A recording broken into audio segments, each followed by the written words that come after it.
What's up guys? It has been a minute since I posted on this channel and I just wanted to quickly give you some thoughts on some of the scripts that you lovely people have been sending me in response to my video, 10 Steps to Writing a Horror Script. It is great to ask for feedback, and these are just some of the common things that I've noticed to look out for in my mind. So these are just like 3 or 4-ish tips to clean up your script, get it ready to send to actors and crew, and make it super readable, and yeah, let's do it.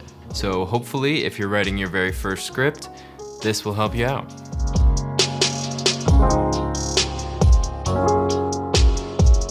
A little disclaimer here, I am not a professional scriptwriter, I am a filmmaker, and I've read my fair share of scripts, so I feel like I might have some insight, but take everything you hear here with a grain of salt. A lot of first-time scriptwriters want to cram as much of the movie into their script as possible.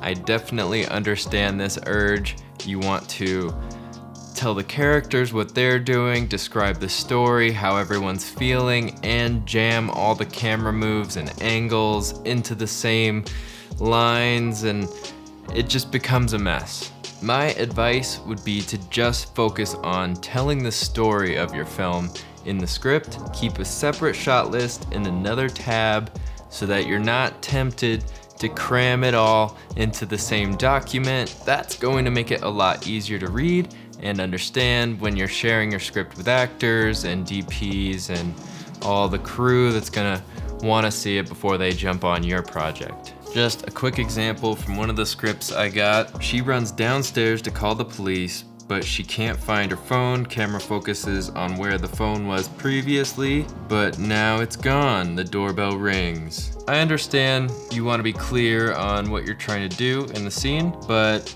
I would rewrite it to be a little bit more colorful and story focused, character focused, and not worry too much about the camera, because your DP is gonna know what you mean when he reads the script. He's gonna make the decision on how to get that shot and how to cover it. Usually. The DP and the director will work very closely together and make sure nothing in the script is left out. I would rewrite it. In a panic, she sprints down the stairs, searching frantically for her phone.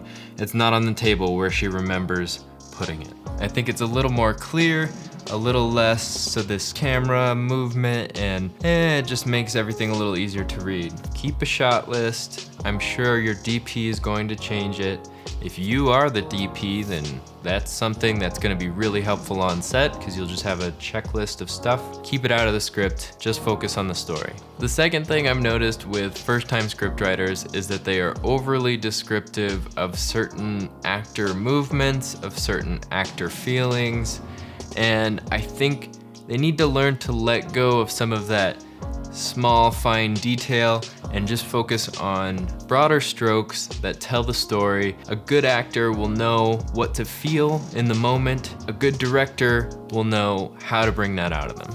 Also, the really, really small details of like holds phone in left hand while pulls doorknob with right hand, and it just doesn't matter because the actor's going to figure out the movement as long as they know what they're supposed to do. A lot of people, first timers especially, become way too consumed with all this bullshit minutia detail.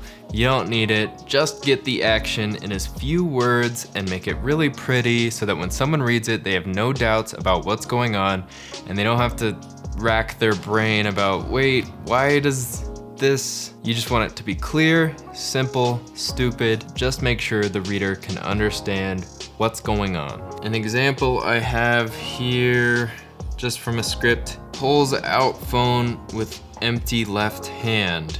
You don't need that. It's not really important which hand he pulls it out with. That will become what the DP thinks when he's looking at the shot. Oh, maybe pull it out with your other hand. That's nothing that should be in the script. I would change it to pulls out his phone in an attempt to help. That adds to the story and sort of adds to the character. Like, oh, he's trying to help. He knows that the energy at which he's pulling his phone out is gonna be a little bit different. I hope I'm making sense and not rambling too much. Along with being over detailed, you don't need to have emotions before every line of dialogue that the character is supposed to be feeling. Most of the time, actors will understand exactly what is meant by the line of dialogue and where we are in the story, and a good director will bring out the proper emotion on set. If it's an emotion that you wouldn't expect to come with that line of dialogue, maybe then you can put it in parentheses, but for the most part, leave them out. You don't need them every line. Get them out of here. Spell check. I'm not a grammar Nazi, and I understand that in a rough draft of something, you might have a few misspelled words, but that doesn't excuse not using full sentences and using a full range of sentence structures and detail-oriented punctuation that makes sense and looks and sounds professional. So check your spelling, check your punctuation, make sure you're using full sentences. Unless it's like a montage sequence, I can forgive it.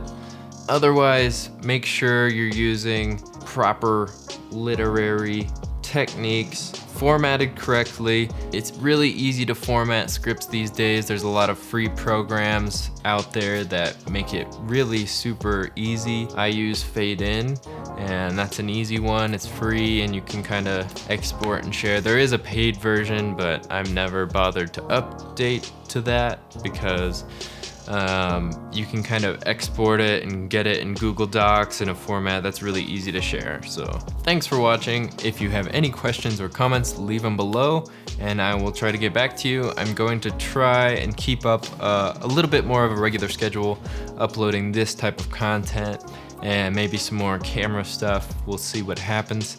But thanks for watching and I'll see you in the next one.